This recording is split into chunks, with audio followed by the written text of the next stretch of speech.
Shalom Riverside. Terima kasih untuk kesempatannya. Saya happy sekali bisa melayani di rumah saya sendiri untuk siang hari ini. Jadi kita akan melanjutkan dari tema khotbah dari Rock Riverside, di mana masih dalam konteks bulan ini kita membahas tentang amanat agung. Namun secara khusus saya diberikan poin untuk membahas tentang baptisan. Sehingga saya akan mulai dari kita membaca ulang ayat dari Matius 28 ayat 18 sampai 20. Ayat 18, Yesus mendekati mereka dan berkata, "Kepadaku telah diberikan segala kuasa di sorga dan di bumi." Ayat 19, "Karena itu pergilah, jadikanlah semua bangsa muridku," dan digarisbawahi di sini, "baptislah mereka dalam nama Bapa, Anak, dan Roh Kudus. Dan ajarlah mereka melakukan segala sesuatu yang telah kuperintahkan kepadamu. Dan ketahuilah, Aku menyertai kamu senantiasa sampai kepada akhir zaman." Nah, di sini kita harus tahu bahwa panggilan kita sebagai murid itu bukanlah 3 panggilan yang berbeda. Tapi seorang murid itu adalah mereka yang dibaptis dan yang diajar. Jadi ini bukan 3 panggilan yang berbeda. Kita akan sama-sama belajar mengenai apa itu makna baptisan dan mengenai iman kekristenan melalui sakramen baptisan tersebut. Dan tentu saja mungkin tadi sudah disinggung sama Ko Antoni, dari kita di tempat ini ada yang belum dibaptis, ada yang sudah dibaptis, atau bahkan mungkin yang paling ekstrimnya kita dibaptis tanpa kita tahu apa itu makna baptisan. Kita dibaptis hanya karena kita mau menikah, kita perlu sertifikatnya sehingga kita dibaptis. Atau yang tadi disampaikan oleh Ko Budi, mau pelayanan jadinya harus dibaptis dulu, seperti itu. Nah, di sini kita bisa menganalogikan baptisan itu dengan pernikahan. Tadi sudah disinggung tentang cincin kawin. Tumben-tumbenan saya hari ini pakai cincin kawin. Karena cincin kawin saya sudah cukup ketat, saya agak PR nanti ngelepasinnya dari tangan. Sebagai bukti bahwa saya sudah menikah. Oke, jadi di sini kita tahu analoginya. Cincin kawin ini tidak membuat kita menjadi suami istri. Ini hanyalah tanda. Nah, saya lanjut ceritanya. Nah, ada yang tahu foto ini? Beritanya cukup viral beberapa hari belakang. Ricardo Kakak dan istri pertamanya. Istri pertamanya Caroline Seliku. Mereka menikah tahun 2005. Kita tahu Ricardo Kakak, kalau yang cowok-cowok, yang bapak-bapak di tempat ini, saya yakin tahu. Apalagi kelahiran tahun 2000-an ke bawah, masih pasti tahu. Seorang pemain sepak bola yang terkenal, yang hebat, pernah menang Ballon d'Or, pemain dari Real Madrid dan juga AC Milan. Nah, Ricardo Kakak ini gak cuma jago di lapangan, tapi Ricardo Kakak terkenal sebagai seorang Kristen yang sejati. Dia seorang ayah yang baik, bahkan seorang suami yang setia kepada pasangannya. Namun pada tahun 2015 mereka akhirnya memutuskan bercerai. Ketika diwawancara pada saat itu istrinya ditanya, "Kenapa kok kamu bercerai sama kakak?" Jawaban istrinya sangat mengejutkan. "Saya bercerai karena saya melihat Ricardo Kakak seorang yang sangat luar biasa, sangat sempurna, dan saya nggak layak menjadi istrinya." Dan dia akhirnya memutuskan untuk berpisah sama suaminya. Bukankah ini gambaran dari kita? Kita mempunyai mempelai yang sejati, yaitu Yesus Kristus yang lebih baik jauh dari Ricardo Kakak. Tapi seringkali kita berkhianat dengan mempelai yang sejati tersebut. Maka dari itu, kita mau membahas pagi ini tentang esensi makna dari perjanjian, dari komitmen, dari baptisan itu sendiri apa. Kita bisa melihat di sini, dari baptisan tentu saja punya 2 POV. Kalau misalnya ini disamakan dengan perkawinan. Perkawinan itu disahkan kalau secara agama, kita kemarin habis merayakan salah satu adik kita di tempat ini menikah, Shane dan Yuke. Ketika agama mengesahkan perkawinannya adalah ketika 2 pasang suami istri ini menyampaikan janji imannya, lalu diberkati oleh pendeta, maka mereka sah menjadi suami dan istri. Sedangkan melalui point of view negara, mereka disahkan sebagai suami dan istri ketika akhirnya mereka mempunyai sertifikat nikah. Nah, di sini kalau melalui analogi ini, kita kembali kepada baptisan. Kita diselamatkan, kita harus ingat. Kita masuk pernikahan bukan karena cincinnya, tapi karena kita disahkan. Nah, sama seperti dengan baptisan. Baptisan itu hanya tanda. Kita diselamatkan bukan karena kita dibaptis, namun karena kita percaya akan Kristus Yesus, akan kematiannya dan kebangkitannya bagi hidup kita.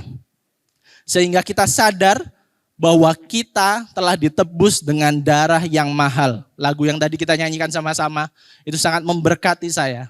Saya dikuatkan, saya dimampukan untuk melewati hari-hari saya sebagai muridnya. Melalui baptisan kita menyatakan iman percaya kita kepada publik. Dan tidak hanya di sana saja, namun kita juga masuk dalam komunitas kerajaan Allah sebagai bagian dari tubuh Kristus. Sama seperti cincin kawin yang menggambarkan bahwa kita sudah menjadi milik seseorang dan tidak hanya hidup bagi diri kita sendiri. Sehingga baptisan membuat kita menjadi milik Kristus. Kalau kita tarik sejarah mengenai baptisan, kita lihat mengapa di perjanjian lama tidak ada pembahasan tentang baptisan. Hanya di perjanjian baru ketika itu Yohanes berbicara tentang baptisan. Kita tarik ke belakang, kita masuk ke dalam penciptaan. Bagaimana pada awal mulanya Adam dan Hawa. Mereka tinggal di Taman Eden, segala sesuatunya berjalan dengan baik, sampai akhirnya Adam dan Hawa jatuh ke dalam dosa. Ketika Adam dan Hawa jatuh dalam dosa, di sana ada sebuah masa, sebuah momen ketika akhirnya mereka diusir dari Taman Eden.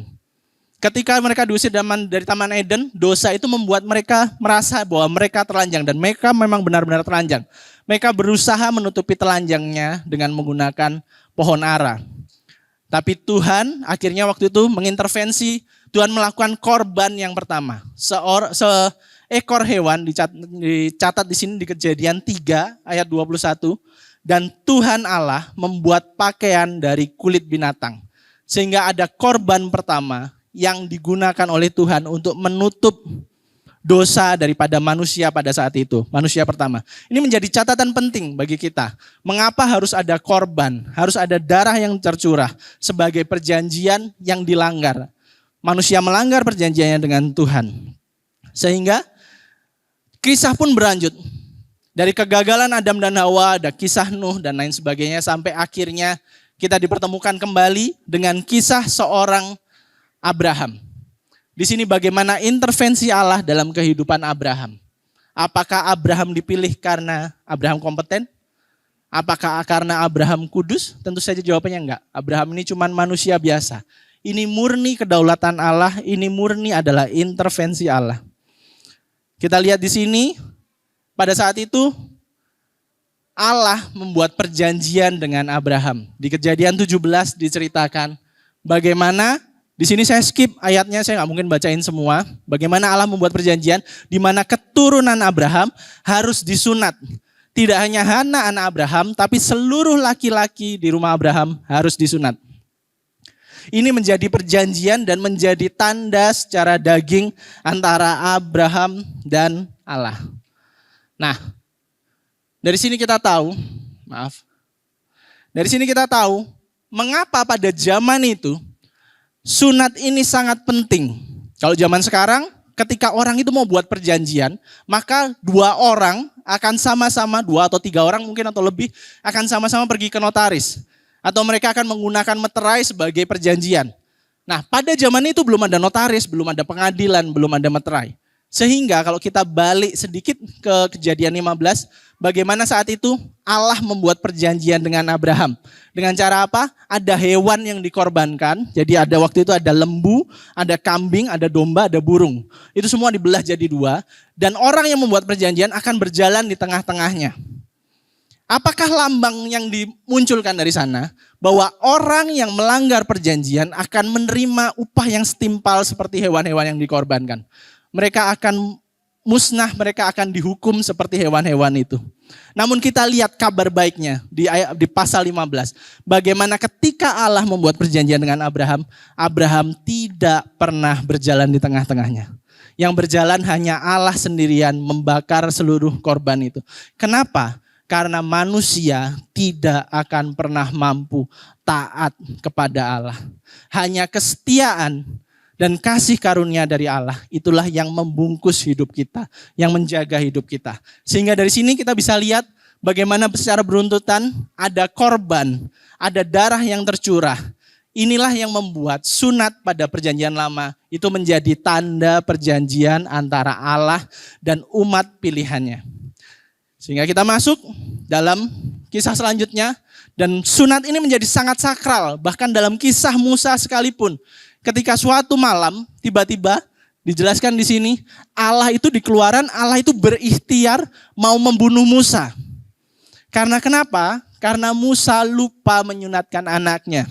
Sehingga pada saat itu Sipora segera memotong kulit katan anaknya dan mengenakan pada kaki Musa sehingga Tuhan melewatkan malapetaka tersebut.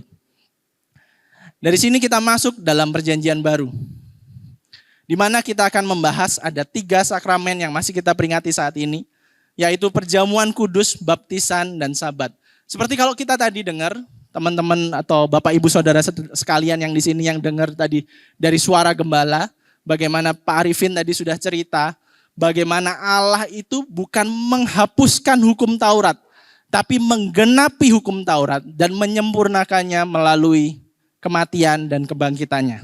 Sehingga kita masih memperingati 3 sakramen, yaitu sakramen baptisan, perjamuan kudus, dan sabat. Namun hari ini saya akan membahas secara khusus yang di poin tentang poin tentang baptisan. Kita harus ingat sekali lagi bahwa baptisan ini bukanlah finish line atau tujuan akhir kita sebagai kita orang Kristen. Tapi ini adalah langkah iman awal kita sebagai kita orang percaya. Baptisan memiliki akar yang sangat dalam di dalam Alkitab. Melalui air dan Roh Kudus, kita menyaksikan simbolisasi kematian dan kebangkitan Kristus serta pemurnian dan penebusan dosa-dosa kita.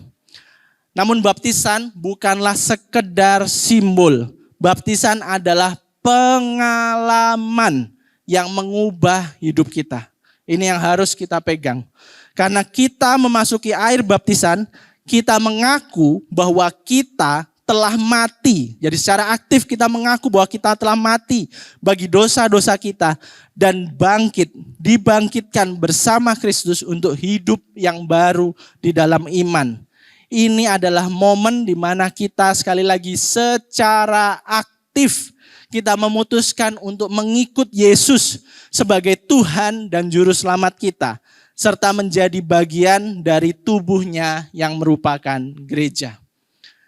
Baptisan ini bukan hanya secara upacara ritual, tetapi juga lambang dari perubahan yang mendalam dari kehidupan seseorang. Ketika seseorang dibaptis, dia bukan hanya mencuci diri dari dosa-dosanya, tetapi juga bangkit menjadi ciptaan baru dalam Kristus.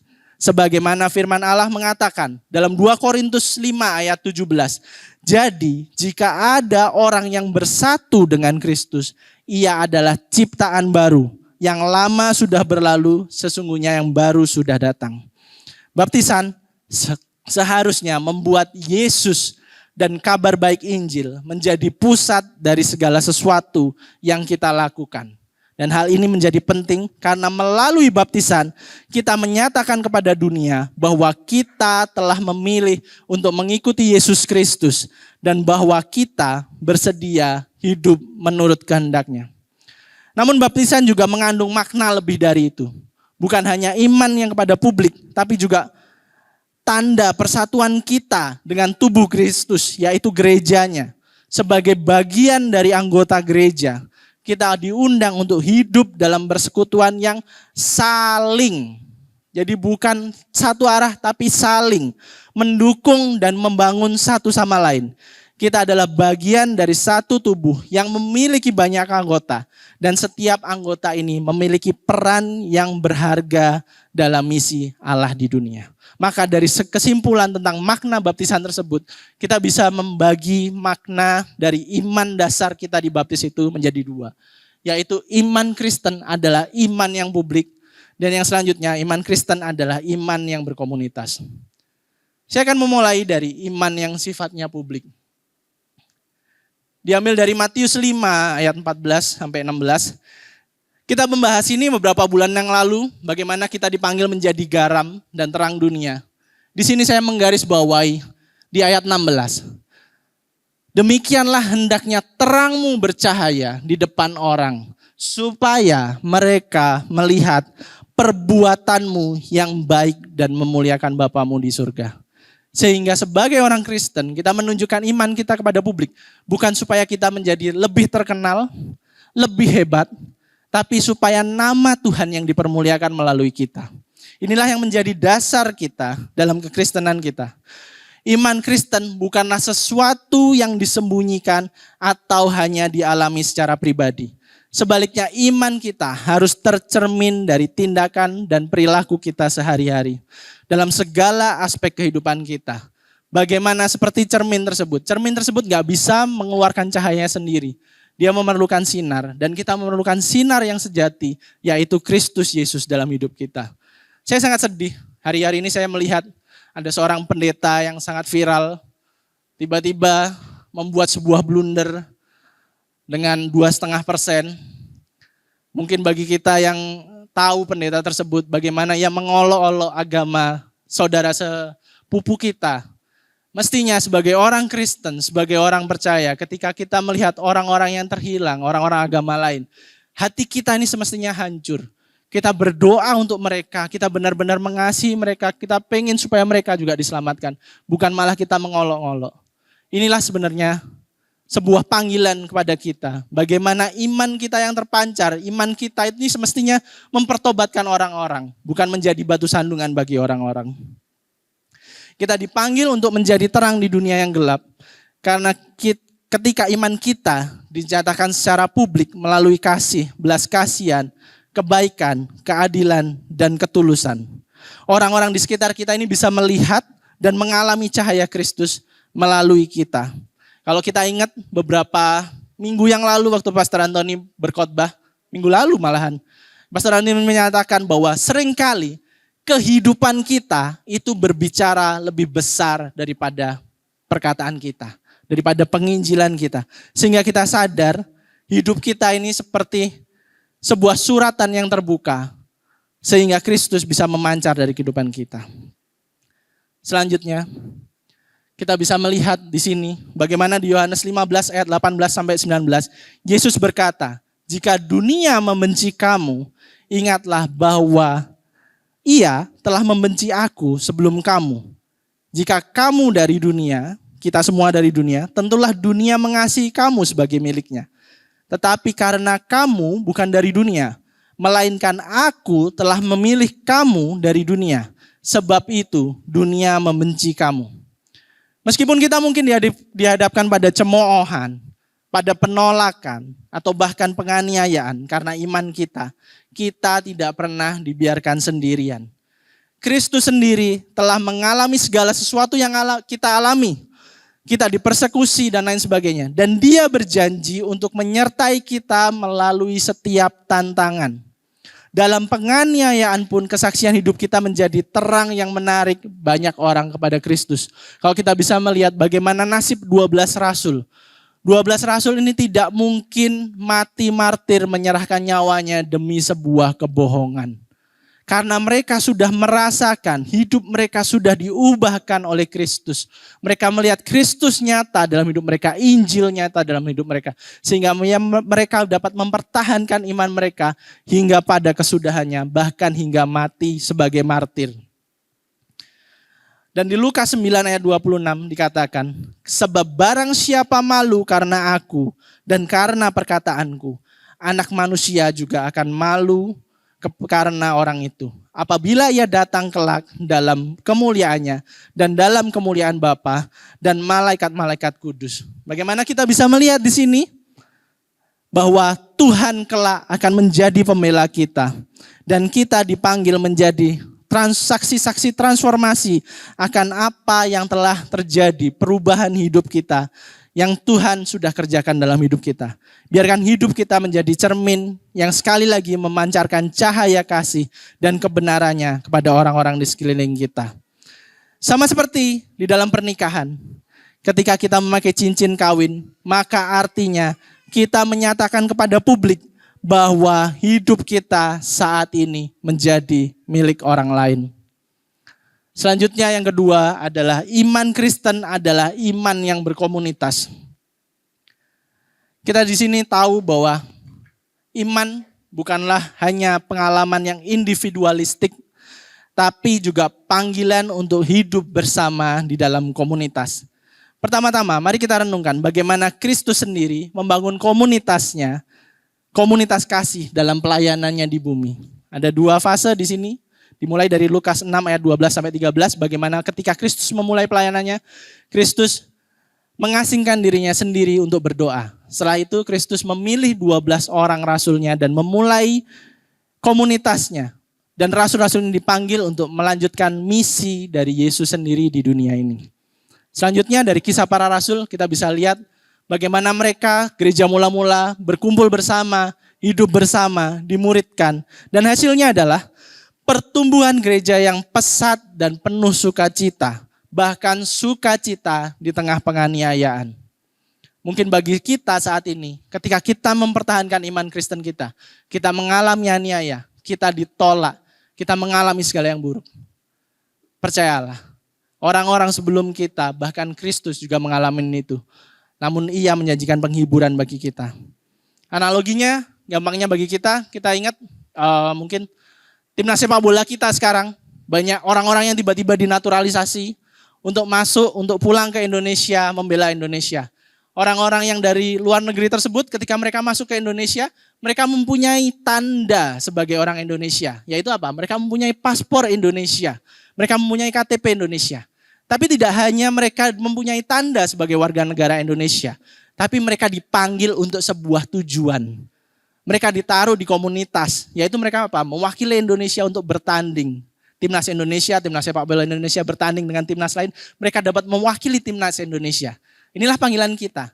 Tidak hanya kita punya tanda bahwa hidup kita dirubahkan, tapi kita juga dipanggil dengan sebuah tujuan tertentu dalam hidup kita. Dari contoh ini kita dapat belajar bahwa iman Kristen tidak hanya tentang hubungan vertikal kita dengan Tuhan, tapi hubungan horizontal kita dengan sesama. Iman yang berkomunitas mengakar dalam pengertian bahwa kita semua adalah bagian dari tubuh Kristus. Setiap anggota memiliki peran yang unik, tetapi kita semua saling terkait dan mendukung satu sama lain. Iman Kristen yang berkomunitas ini menuntut kita untuk hidup dalam kasih dan pengampunan. Sekali lagi, kasih dan pengampunan. Saya yakin dalam komunitas, dalam kita bergereja, bahkan di gereja tempat ini pun, saya yakin kita mungkin akan mengalami gesekan. Kita mungkin akan mengalami tersinggung. Kita mengalami ketidakcocokan. Tapi sebagaimana Kristus sudah memberi contoh dalam hidup kita. Nah ini semestinya slide-nya bukan ini. Saya kasih sebuah foto. Saya kirim kemarin cuma timnya yang edit dirubah fotonya jadi ini. Jadi ada sebuah foto. Fotonya mirip kayak gini. Yesus membasuh kaki murid-muridnya. Foto ini yang dipajang kalau saudara sekalian pernah datang ke sekretariat kita, di kantor office kita. Foto yang sama. Mengingatkan bagi kita semua tim pastoral di tempat ini. Semua pelayan Tuhan di tempat ini. Semua jemaat di tempat ini. Bahwa kita dipanggil gak lebih dari guru kita. Kita dipanggil sama seperti guru kita. Kita saling membasuh sama lain. Saling menekan ego kita. Agar kasih Kristus menjadi nyata dalam komunitas kita. Sehingga perenungan kita pagi ini tidak saja menjadi suatu ajaran dan ajakan bagi kita untuk menyerahkan diri, bertobat dan dibaptis. Namun menjadi pengingat bagi kita yang sudah dibaptis sekali lagi. Bahwa baptisan bukanlah akhir, tapi adalah langkah awal kita dari perjalanan kita sebagai pengikut Kristus. Bukan karena cincin kita menjadi suami istri, namun karena kita dipersatukan menjadi suami istri, maka ada cincin yang melingkar di jari kita. Ini membawa identitas yang baru dalam kehidupan kita, termasuk kehidupan berkeluarga, berkomunitas, dan sebagai bagian dari tubuh Kristus. Sehingga pesan Injil yang sama 2000 tahun yang lalu, yaitu waktu itu Yohanes Pembaptis berkata, bertobatlah dan serahkanlah dirimu untuk dibaptis. Di mana ayat tersebut dimulai dengan frasa bertobatlah. Seringkali kita sebagai orang Kristen, kita hanya terjebak pada liturginya saja, pada baptisannya saja, dan melupakan esensi yang utama, yaitu bertobat. Pagi hari ini kebenaran Injil bagi kita, untuk kita ingat tentang pertobatan kita. Tidak hanya pada saat kita dibaptis, namun hari ini kita merenungkan kembali. Kita perlu bertanya, kapan terakhir kali kita mengingat kematian dan kebangkitan Kristus menjadi sebuah makna yang sangat bermakna dalam hidup kita. Sehingga melalui perenungan firman pagi ini, kita sadar bahwa melalui baptisan, kita diingatkan, yang pertama, hidup kita adalah milik Kristus. Kematian dan kebangkitannya telah membayar semua kutuk dosa kita.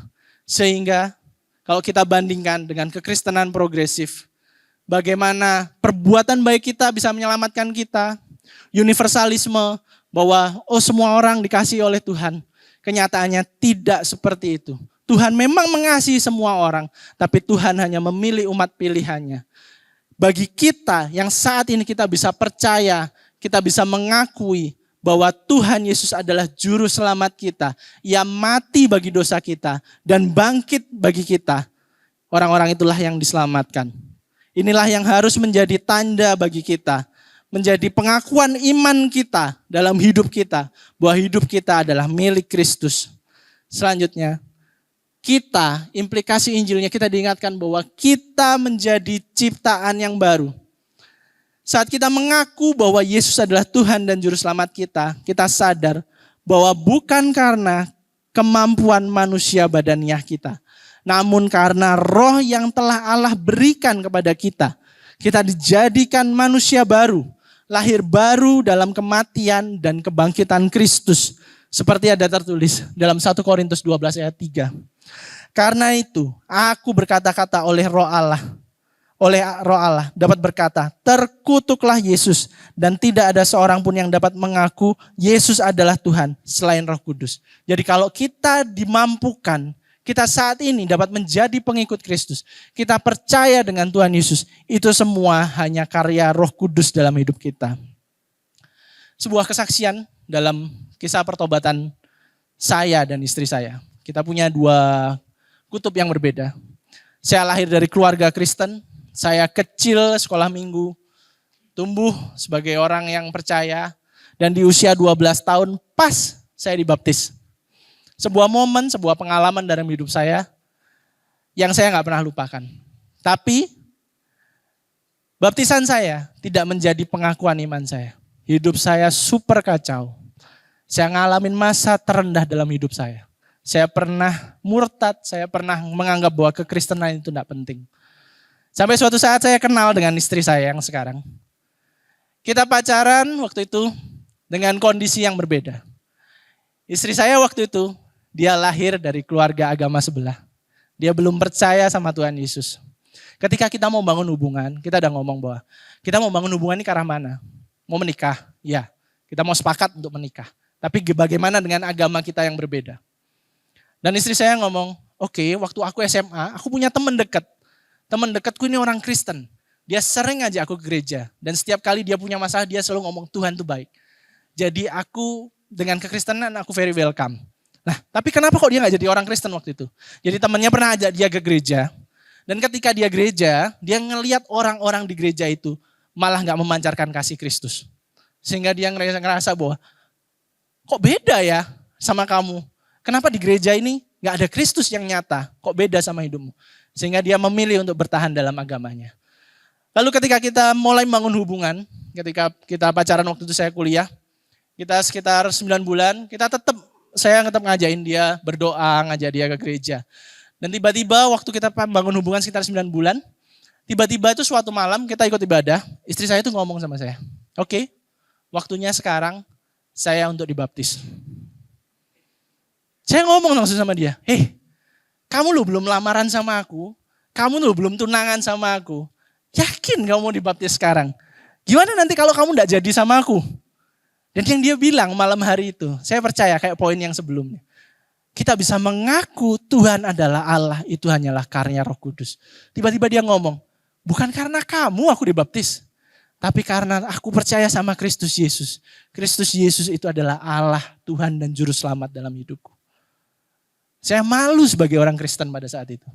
Seorang yang seakan-akan imannya kita gak bisa lihat. Orang yang gak percaya Tuhan, tiba-tiba Roh Kudus bisa bekerja dalam hidupnya. Inilah yang disebut dengan kedaulatan Tuhan. Dan malam hari itu ia menyerahkan hidupnya untuk dibaptis. Pertanyaannya setelah itu, apakah hidupnya berubah? Maybe 1-2 hari, 1 minggu, 1 tahun. Tapi dalam menjalani pernikahan kita mengalami yang fase yang sama. Kita sama-sama jatuh, iman kita sama-sama dekonstruksi. Kita sama-sama ngerasa oke, aku ke gereja buat Natal aja, buat Paskah aja. Sampai akhirnya Tuhan mengintervensi hidup kita kembali. Sehingga seringkali kita disadarkan di sini. Kita gagal walaupun kita sudah dibaptis. Karena apa? Kita masih melihat ilah-ilah yang lain. Kita masih berkubang dalam lumpur dosa. Kita belum bisa melihat Allah, Tuhan, Yesus, Juru Selamat kita menjadi yang termulia. Injil menjadi yang termanis dalam hidup kita. Kita masih menyembah Allah-Allah itu. Sehingga seperti yang dikatakan, yang dialami oleh bangsa Israel ketika keluar dari tanah Mesir. Memang secara fisik bangsa Israel keluar dari tanah Mesir. Tapi Mesir tidak pernah keluar dari bangsa Israel. Hal yang sama dengan hati kita. Bahkan dalam analogi selanjutnya, dalam kitab Hosea. Bagaimana digambarkan, Hosea sudah menebus Gomer. Dan bahkan kita ditebus lebih dari Hosea. Kita memiliki Hosea yang sejati, yaitu Yesus Kristus. Namun kita terus mempersundalkan tubuh kita bagi setiap hawa nafsu kita. Bagi kekuasaan kita, bagi kontrol kita, bagi kenyamanan kita, bagi kekayaan, dan bagi ilah-ilah lainnya. Namun inilah kabar baiknya bagi kita semua. Allah yang sama, yang gak lelah menunggu saya, menunggu istri saya, menunggu keluarga saya. Allah yang sama yang menunggu kita kembali. Bahkan Hosea hanya menebus Gomer dengan uang saja. Tapi bagaimana Allah kita, Yesus Kristus harus menebus dosa kita dan pelanggaran kita dengan nyawanya, dengan tergantung di atas kayu salib, sehingga kita beroleh hidup yang kekal di dalam Dia. Sebelum saya mulai masuk perenungan selanjutnya, saya undang untuk kita merenungkan sekali lagi. Sebagai tim pastoral di tempat ini, saya memohon, mungkin hari ini adalah panggilan untuk kita bertobat, untuk kita pulang. Bagi kita yang sudah salah arah, kita yang sudah terhilang, untuk kita sadar bahwa kasih Kristus yang sama, itu yang menunggu kita. Seperti anak bungsu yang hilang di luar rumah. Panggilannya sama. Ketika kamu sudah gak akan bisa nemuin jalan keluar yang lain, ilah-ilah yang lain itu cuman hanya jadi terapeutik yang sementara, obat yang sementara. Panggilannya hanya satu, Bapakmu di rumah menunggumu untuk pulang. Selanjutnya, di poin ketiga, kita dipersatukan dalam tubuh Kristus. Sebagai Bapa yang baik, Kristus telah menyelamatkan kita dan tidak membiarkan kita sendirian. Namun Tuhan menyelamatkan kita dan menaruh kita dalam komunitas kerajaan Allah. Menjadi satu dalam tubuh Kristus melalui gerejanya. Sama seperti ketika saya menikah dengan istri saya. Saya tidak hanya menikahi dia, tapi juga saya menikahi keluarganya. Maksudnya seperti apa? Saya harus masuk ke dalam keluarganya. Saya mengalami tawa, tapi saya juga mengalami tangis. Sama seperti istri saya. ketika ia harus masuk, ketika dia menikahi saya, dia juga harus masuk dalam keluarga saya. Dia harus mengalami tawa, dia harus mengalami nangis, dia harus mengalami beda pendapat dengan mama mertuanya. Tapi Tuhan pulihkan itu semua. Tuhan punya rencana dalam hidup kami. Sehingga kita bisa merasakan panggilan yang sejati dalam komunitas, dalam tubuh Kristus. Walaupun ada gesekan, walaupun ada tangis, tapi di sana juga ada kasih karunia yang bekerja dalam hidup kita. Memang tidak mudah, tapi kita harus sadar bahwa inilah panggilan kita bersama. Dan yang terakhir, saya undang untuk tim PAW bisa naik ke atas panggung. Yesus menjadi sumber kekuatan dan penghiburan kita. Sehingga Injil mengingatkan kita sekali lagi. Bagaimana sang air hidup yang menjadi media saat kita dibaptis harus mengalami kehausan di atas kayu salib. Sehingga kita bisa dimurnikan melalui air yang membaptis, membasuh masa lalu kita, dan menjadikan kita ciptaan yang baru. Bagaimana keterpisahan antara ayah dan anak membawa perdamaian dalam kehidupan kita. Kita harus ingat sekali lagi kejadian di atas kayu salib. Bukan hanya ketika sang anak berkata, Bapakku, Bapakku, Allahku, Allahku, mengapa engkau meninggalkan aku? Tapi bagaimana perasaan seorang ayah yang harus merelakan anaknya mati menanggung dosa kita. Anaknya yang tidak berdosa namun dijadikan dosa untuk menebus dosa kita. Ini menjadi penghiburan bagi semua kita di tempat ini.